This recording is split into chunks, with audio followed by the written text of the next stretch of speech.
17 सितंबर 2022 को पुलिस फटाफट पोस्टमार्टम करा रही थी अंकिता भंडारी के मृत पार्थिव शरीर का।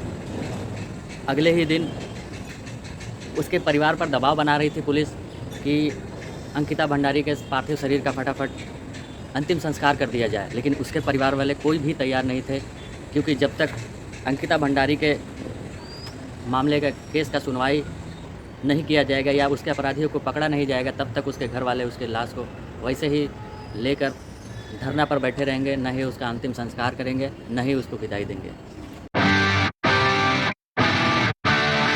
आइए जानते हैं क्या है पूरा मामला दोस्तों। नमस्कार, मैं विजय कुमार चौहान अपने इस एपिसोड कहानी कंटिन्यू में आपका स्वागत करता हूं। दरअसल यह घटना उत्तराखंड की है, जहां पर एक 19 वर्ष की लड़की अंकिता भंडारी जॉब के लिए रिसेप्शनिस्ट का जॉब करती थी।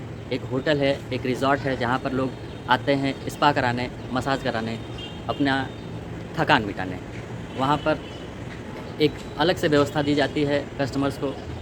अलग से व्यवस्था मतलब जो वीवीआईपी लोग होते हैं उनको स्पा किया जाता है, उनका मसाज किया जाता है, लेकिन उसके साथ कुछ अलग भी व्यवस्था दिया जाता है। अलग उनका शारीरिक थकान मिटाने के लिए युवतियों को सेक्स का संबंध बनाना पड़ता है उन मेहमानों के साथ, और सेक्स करने के बजाय में 10,000 रुपये दिए जाते हैं। लेकिन कस्टमर्स जो वीवीआईपी कस्टमर थे वहाँ पर आते जाते रिसेप्शनिस्ट को देखते हैं। जो रिसेप्शनिस्ट अंकिता भंडारी है उसको भी टारगेट करने की कोशिश करते हैं और वहाँ के मैनेजर से डिमांड करते हैं कि एक बार संबंध बनाने के लिए भेज दो, मुँह मांगी रकम दी जाएगी। उस रिज़ॉर्ट का जो मालिक है बीजेपी नेता विनोद आर्या का बेटा पुलकित आर्या, वह अपने मैनेजर से कहलवाता है कि अंकिता से बोलो कि अगर उसके टच में कोई अच्छी लड़कियां हैं तो वो बताएं, और यहाँ पर कस्टमर्स को वीआईपी व्यवस्था देने के एवज में उसको पर नाइट एक गेस्ट के साथ रख संबंध बनाने के 10,000 रुपये दिए जाएंगे।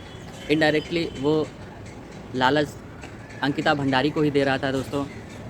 वो जो मैनेजर था, असिस्टेंट मैनेजर था, और उसके जो मालिक थे पुलकित आर्या, वो दूसरे को नहीं बल्कि अंकिता भंडारी को ही टारगेट करना चाहते थे। अंकिता समझ जाती है और अपने दोस्त को व्हाट्सएप और मैसेज के थ्रू ये सारी बातें बताती है कि उसको फोर्स किया जा रहा है गेस्ट के साथ संबंध बनाने के लिए।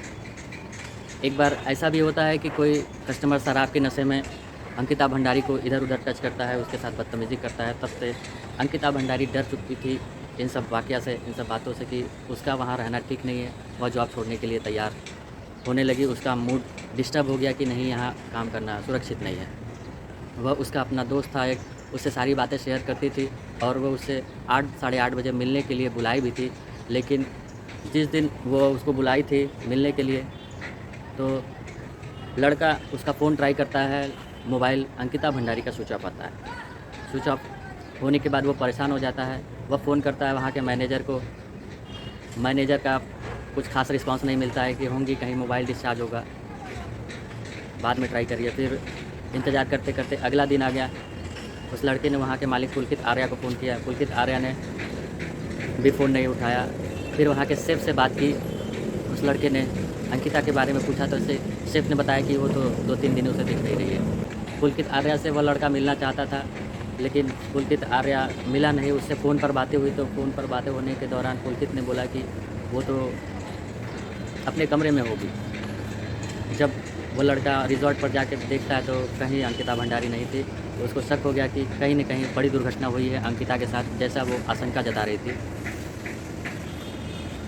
पुलकित आर्या इस मर्डर केस को उस लड़के के ऊपर थोपना चाहता था। वो थाने में बैठकर उस लड़के को फ़ोन कराता है और कहता है कि वो तो तुमसे मिलने वाली थी, तुमसे बातें करने वाली थी, आखिर तुम ही उसके पीछे मौत के ज़िम्मेदार तो नहीं। थाने में बैठकर पुलिस पुलकित आर्या को नाश्ता चाय पानी करा रही थी और सारा आरोप उसके दोस्त पर डालना चाहती थी, जो अंकिता भंडारी का दोस्त था। अंकिता भंडारी के घर वाले भी अनशन पर बैठ जाते हैं कि नहीं, अंकिता भंडारी का मर्डर हुआ है, हमको उसकी लाश नहीं मिली, उसका कोई खबर नहीं मिला। तो धीरे धीरे बात पता चलने लगती है। जब डीजीपी साहब इस मामले की खुद इन्वेस्टिगेशन कराते हैं तो उनको पता चलता है कि नहीं, अंकिता का मर्डर किया गया है। जब वो रिजॉर्ट छोड़कर जाने लगी उस दिन, जब उसके ऊपर सेक्स करने के लिए, संबंध बनाने के लिए दबाव बनाया जा रहा था, तो वह जाते जाते उसका रास्ते में पुलकित आर्या उसे उसके असिस्टेंट मैनेजर और मैनेजर लोग पीछा कर रहे थे, और उसका एक दोस्त भी था, वो भी पीछा कर रहा था। अंकिता भंडारी एक नहर के पास जाते जाते उसको रोक लेते हैं और उससे बहसबाजी करने लगते हैं कि तुम क्यों जा रही हो, तुम्हें इतना पैसा ढेर सारा मिल रहा है, तुम और भी खुशहाल तरीके से अपना जीवन यापन कर सकती हो। लेकिन अंकिता को यह मंजूर नहीं था, अपना अस्मत बेच के, अपना आबरू बेच के, धन की लालच नहीं थी उसको। इसी कहा-सुनी में बहस हो जाता है, झगड़ा हो जाता है। पुलकित आर्या का मोबाइल नहर में गिर जाता है और पुलकित आर्या को गुस्सा आ जाता है, तो पुलकित आर्या भी अंकिता भंडारी को धक्का मारकर पानी में ढकेल देता है। 2 बार अंकिता भंडारी पानी से निकल कर बाहर आती है, बचाओ बचाओ का आवाज़ देती है, लेकिन उसको कोई बचाता नहीं है।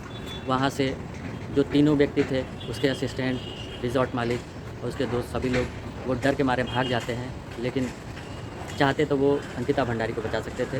दूसरे दिन जब उसके परिवार वाले कंप्लेन लिखाते हैं, तब जाके लोगों को खबर होती है कि वो जो रिज़ॉर्ट है वहाँ पे वैश्यावृत्ति का कार्य चल रहा था। घर वालों का आरोप था कि उसकी बेटी पर नाजायज़ काम कराने के लिए दबाव बनाया जा रहा था, जो कि सरासर गलत है। इस मामले में पुलिस ने उत्तराखंड के बीजेपी नेता विनोद आर्या के बेटे पुलकित आर्या को गिरफ्तार कर लिया है। उसके होटल को सीज़ कर दिया गया है और वहाँ पर कौन ऐसा वीआईपी गेस्ट आता था जिसको स्पेशल व्यवस्था के रूप में लड़कियां चाहिए होती? क्या थकान मिटाने का यही तरीका है दोस्तों? उसको अपना जीवन, अपना कार्य करने का हक है, उसको भी आत्मसम्मान का हक है।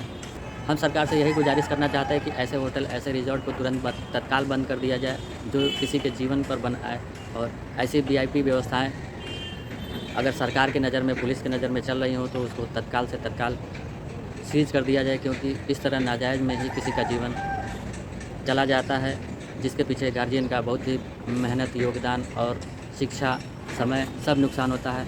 और उससे भी बड़ी बात, किसी का जीवन बर्बाद हो जाता है। हम इस कहानी से आपको परेशान नहीं करना चाहते, हम बस इतना चाहते हैं कि आप जहाँ रहें सुरक्षित रहें, अपना ख्याल रखें और देखते रहें कहानी कंटिन्यू। कोशिश करें कि बड़ी से बड़ी मुसीबत से बचें, और अगर किसी भी तरह से उसमें आप फंस भी जाएँ तो पुलिस का सहारा लें, अपने लोगों का सहारा लें, हिम्मत से काम लें। बड़ी से बड़ी मुश्किल बात करके आसानी से हल निकाला जा सकता है, रास्ता निकाला जा सकता है, अपने जीवन को सुरक्षित किया जा सकता है। नमस्कार दोस्तों।